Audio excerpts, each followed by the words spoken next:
Luis Manzano. Tatakbo nga ba? Tara't na't panoorin. Welcome. Chica Chismis with Artist Stang Masa. Please don't forget to click like, share, and subscribe and click the notification bell para lagi kayong updated for hot and latest chika everyday. Huwag na kayong magulat kung isa si Luis Manzano sa mga kilalang celebrities na tatakbo sa darating na eleksyon sa susunod na taon. Mismong si Luis, ang asawa ni Jessie Mendiola, ang nagsabi na bukas na siya ngayon sa posibilidad na pumasok sa mundo ng politika at public service. Kung sakaling bumukas yung pinto na yan, mas i-consider ko na. I guess that's the best way to put it. Mas i-consider ko ng tumakbo. Kasi dati, kaya kong magbigay ng sagot na hindi pa, na kaya kong sagutin pag tinanong mo ko. Luis, tatakbo ka? Sagot ko, malabo-labo. Ngayon, it's more of pwede.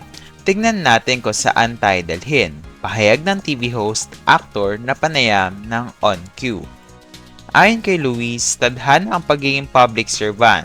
I think kahit papaano you can be equipped to some degree, pero the moment na ihalal ka, I think from that day up to the day that you decide to step away, it's a learning experience. Inamin din ng anak ni Vilma Santos at Edu Manzano na parehong sumabak sa politika, na marami na rin ang kumukumbinsi sa kanya na tumakbo at maglingkod sa bayan. Dati pa, naalala ko, I would go to Batangas for different events. This was years ago. Maraming event akong napuntahan dati at may mga sektor na kumakausap sa akin.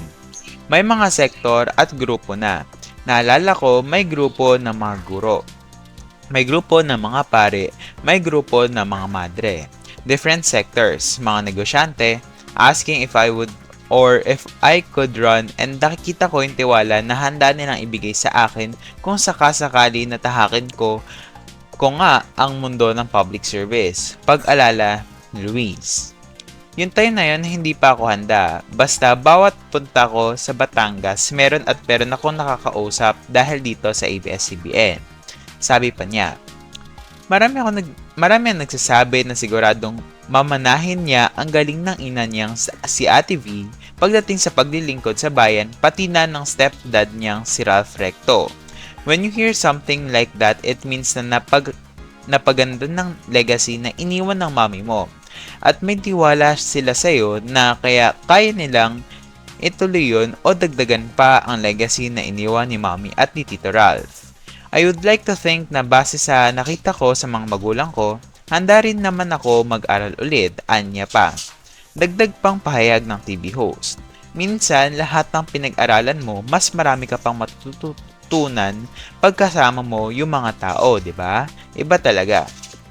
A book can only go so far, but at the same time, you're going to learn so many things from the people, from your constituents, tapos doon na susuportahan ang mga natutunan mo mula sa mga libro, lahat ni Luis.